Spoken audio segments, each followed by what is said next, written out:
Hai, perkenalkan nama saya Rinaldi Metikumenap, Prodi Ilmu Keperawatan kelas A4 semester 1 dari Universitas Pembangunan Indonesia Manado. Pada saat ini, saya akan membuat tugas video mengenai kebutuhan dasar manusia menurut Virginia Henderson dengan mata kuliah Pemenuhan Kebutuhan Dasar Manusia dengan dosen pengampu Nurse Hani Mukorimban, SKep MKep. Kita masuk dalam pembahasan yang pertama mengenai latar belakang Virginia Henderson. Virginia Henderson adalah ahli teori keperawatan yang penting yang telah memberi pengaruh besar pada keperawatan sebagai teori yang mendunia. Ia lahir pada tahun 1897 di kota Kansas, Missouri, Amerika Serikat. Ia memulai karir keperawatan di Army School of Nursing pada tahun 1918. Pada tahun 1960-an, ia membuat model konseptual ketika profesi keperawatan mencari identitasnya sendiri.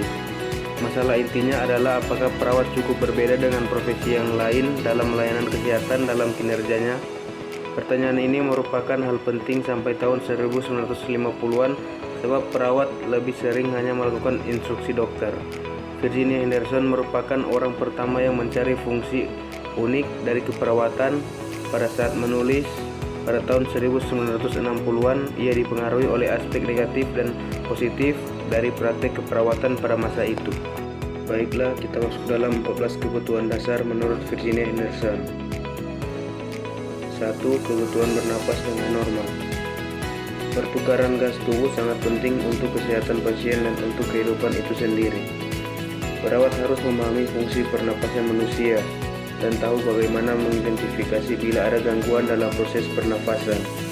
Perawat juga harus mampu membantu memposisikan tubuh pasien yang benar dan waspada pada suara pernafasan yang abnormal dan harus memperhatikan bila ada produksi lendir pada jalan nafas pasien.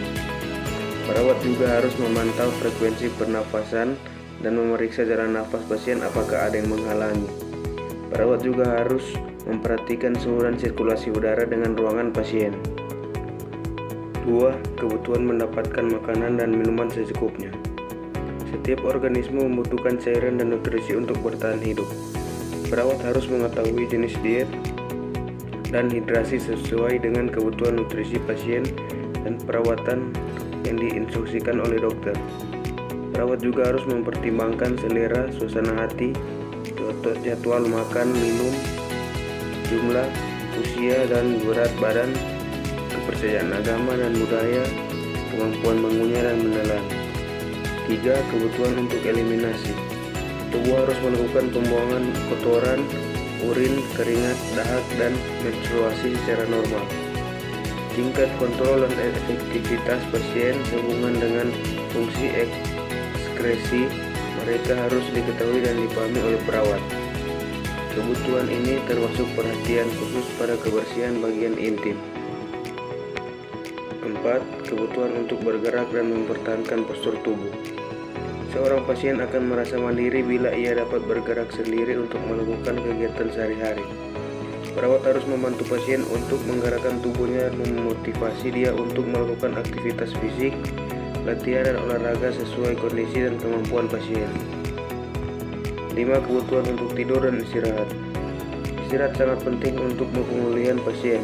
Setiap organisme memulihkan kekuatan fisik dan mental ketika sedang tidur. Pasien butuh istirahat yang tenang dan tanpa gangguan, dan hal ini harus menjadi prioritas terutama pada malam hari. Perawat harus mengetahui kebiasaan istirahat dan juga kesulitan untuk tidur yang dialami pasien, seperti sensitivitas terhadap kebisingan, pencahayaan, dan suhu. 6. Kebutuhan berpakaian yang sesuai. Mampu memilih dan mengenakan pakaian yang diinginkan juga mempengaruhi rasa kemandirian pasien. Pakaian mewakili identitas dan kepribadian, tetapi juga melindungi tubuh pasien dan menjaga privasi individu. 7.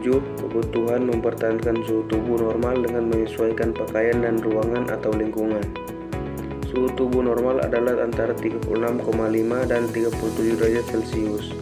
Perawat harus menyadari faktor-faktor yang mempengaruhi dingin atau panas pasien. Termogulasi tubuh selalu disertai oleh perubahan pakaian, penggunaan spray dan selimut, pembukaan jendela dan pintu, air minum, penggunaan kipas angin atau pendingin udara, dan makan mandi. 8. Kebutuhan menjaga dan merawat tubuh serta lingkungan untuk tetap bersih. Kita dapat melihat kebersihan pasien dengan cara melihat dan merasakan apakah pasien wangi atau tidak. Membantu kesehatan fisiologis dan psikologis pasien.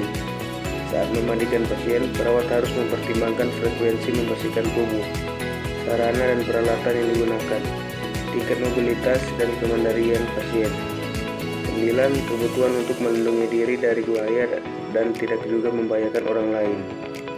Pasien yang sendiri dalam waktu yang lama sangat penting untuk dimonitor dan dievaluasi, observasi, dan perhatikan untuk mencegah pasien tidak melukai dirinya sendiri atau mencoba melakukan kegiatan atau membahayakan keselamatan orang lain. 10. Kebutuhan berkomunikasi dengan orang lain untuk mengekspresikan emosi, kebutuhan, ketakutan, maupun pendapat. Perawat harus mempromosikan dan memotivasi komunikasi yang sehat dan tepat para pasien untuk membantu keseimbangan emosional mereka. Pasien harus tetap dalam interaksi sosial dengan orang lain untuk menjamin kesehatan mental. 11. Kebutuhan untuk menjalankan ibadah sesuai dengan keyakinan masing-masing. Perawat harus menghormati nilai-nilai dan kepercayaan khusus pasien. Pasien dapat membuat keputusan dan melakukan tindakan atau memiliki pemikiran tertentu berdasarkan kepercayaan yang dimilikinya. Budaya dan agama adalah bagian dari identitas pasien. Faktor ini hampir selalu mempengaruhi pandangan pasien mengenai kematian. 12. Kebutuhan untuk bekerja dan mendapatkan penghargaan. Perawat harus memandu pasien untuk mencapai tujuannya. Pencapaian yang diinginkan pasien harus berasal dari upaya mereka sendiri. Jika seorang pasien merasa produktif dan berguna, ia akan memiliki rasa kepuasan pribadi yang akan mempengaruhi harga diri dan kesehatan mentalnya. 13. Kebutuhan untuk bermain atau berlibur dalam berbagai kegiatan rekreasi. Kesehatan tubuh dan pikiran juga dicapai dengan kegiatan yang menghibur pasien. Perawat perlu mengetahui selera dan minat pasien dan mendorong pasien untuk berpartisipasi dalam kegiatan yang meningkatkan motivasi. Yang terakhir, 14. Kebutuhan untuk mempelajari, menemukan maupun mendapatkan informasi yang berhubungan dengan perkembangan dan kesehatan yang baik serta mendapat menggunakan fasilitas kesehatan yang ada. Perawat harus memperhatikan produktivitas mental seseorang ketika memperoleh pengetahuan baru. Membantu pasien mengembangkan keterampilan dan pengetahuan untuk meningkatkan kesehatan. Dalam kasus anak-anak atau pasien muda, penting agar mereka menjaga studi akademis mereka walaupun sedang sakit.